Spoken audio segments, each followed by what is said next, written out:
Estamos de volta com Ideias em Tese e hoje recebemos Fabiane Sgorla. Durante o doutorado na Unicinos, a nossa convidada fez uma pesquisa que investigou as novas formas de interação do telejornalismo. Bom, Fabiane, então agora nós queremos saber quais os resultados que a tua pesquisa permitiu verificar. Exato, né? Uma pesquisa de 4 anos, a gente pode apontar uma série de resultados. Eu posso dizer algumas coisas em termos teóricos, já comentei alguma coisa, e também em termos empíricos, a partir do que eu estudei, a partir do caso analisado, né?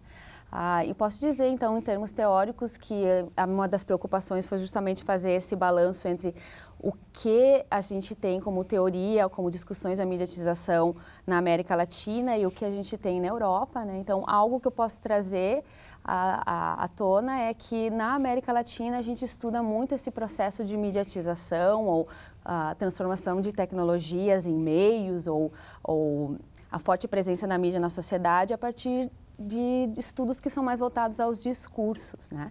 Ao processo discursivo. Na Europa, a gente já tem uma gama um pouco diferente, a gente vê os estudos da mediatização que podem também ser voltados com pesquisas mais qualitativas, socioeconômicas, né? Até porque a dimensão do contexto influencia muito na forma de abordagem dos pesquisadores, né? Em termos do caso, algo eu já comentei, mas eu acho que é importante comentar que o telejornal, cada vez mais, ele está seguindo o que o receptor tem proposto. Então, uma das questões assim, que eu acho que fica dessa minha pesquisa é entender como as coisas, digamos, durante desde o início do telejornal até os dias de hoje mudam, no sentido de que uma vez a gente tinha um telespectador que ficava na espera, né? Ele ficava esperando o horário do telejornal, que começava às 8 horas, que tinha seu fim e que criava uma expectativa disso. Hoje em dia a gente já tem um processo em que esse telespectador, que pode ser um receptor, que pode ser até um internauta, ele já é mais proativo. Ele entra em conversação ou tenta conversar com o telejornal em diferentes zonas de contato, né?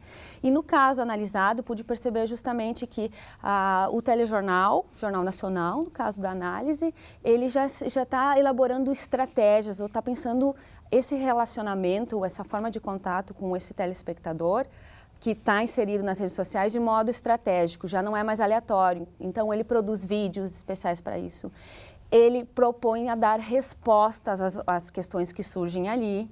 Então, não é algo que é mais um apêndice, mas acaba sendo uma parte do telejornal, né? Então, até quando eu terminei a pesquisa em março, a gente percebe uma nova reviravolta no Jornal Nacional, em que o próprio cenário já se constitui como algo até mais interativo, ou expõe sentidos de uma maior interação. Então, entende-se isso como um processo que talvez seja uma tendência de cada vez mais os meios de comunicação ou o telejornal, no caso estudado, que tem que dar conta dessa necessidade do receptor de interagir com o veículo de comunicação, com a mídia. Então, é algo que saltou muito forte nessa pesquisa.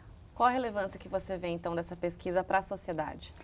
Exato. Como a gente tem a televisão, principalmente no Brasil, como algo ainda muito importante, por mais que a gente tenha pesquisas que nos digam sobre o fim da televisão, no contexto brasileiro e em termos até dos canais e das emissoras de TV que a gente tem no Brasil, o movimento da TV ainda é muito forte. Então, entender esses processos de mudança da televisão são importantes porque a gente entende também como a sociedade brasileira tem se constituído, ou temas que ela tem sugerido debater. Então, entendo que se a gente entende um pouco das mudanças do telejornal, que faz parte de um processo televisivo de longa data, a gente também consegue entender um pouquinho da nossa sociedade, né? Então, até para a gente, nós pesquisadores da comunicação, é importante entender, às vezes a gente fica muito preocupado no processo de produção, mas aí, cada vez mais a gente tem esse receptor ativo. Então, como entender e como atender a isso e trazer isso para um modo relacional, né? Que não seja algo competitivo ou que enfraqueça a produção televisiva, mas que talvez seja algo que potencialize outros tipos de relação. Que tipo de contribuições você acredita que a sua pesquisa pode trazer, então, para futuras pesquisas? Eu acho que talvez eu possa ter feito uma fotografia de algo que tenha acontecido corriqueiramente até em outros casos, né? Então, por exemplo, essa fotografia de ter estudado o telejornal na fanpage por exemplo, a partir daqui a 6 meses, a gente pode ter uma reviravolta ou outras redes sociais despontem com maior vibração ou maior interação a partir desses receptores ali postos ou instalados e possam gerar outros tipos de reflexões. Então, entendo que essa minha pesquisa é uma parte de um todo, né? Um estágio da mediatização ou da complexificação das formas de relacionamento ou de interação que o telejornal propõe com a sociedade, em contrapartida ao que ela suscita para ele. Então, um recorte. Bacana. Em relação à contribuição ao programa de pós-graduação em comunicação aqui da universidade, para a sua linha especificamente, qual contribuição o seu trabalho traz?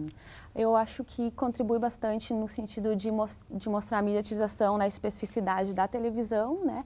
Então, na televisão e no recorte do telejornal, algo que talvez na linha ainda não tenha sido discutido pelo viés que eu trouxe. Então, queria muito que a minha discussão contribuísse para isso.